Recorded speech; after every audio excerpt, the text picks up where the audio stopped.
Hello everyone. Today we are going to talk about a word.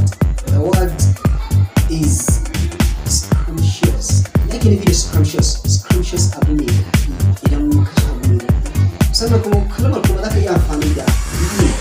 Ya yi spell Y-U-M-M-Y. Yummy. Don't say yomi, but ka ce yomi ba. Sai yummy. Wannan you ne da kuma sound ce zaka ce yummy. Means delicious. Answer me delicious. Delicious means mai daɗi shi ma. Food is scrumptious. He will give me scrumptious food. Ya bani abinci mai daɗi. I eat scrumptious food from my friend. Na ci abinci mai daɗi daga wurin abokina. Scrumptious means delicious. Scrumptious means delicious. S-C-R-U-M-P-T-I-O-U-S. Scrumptious. Scrumptious means delicious.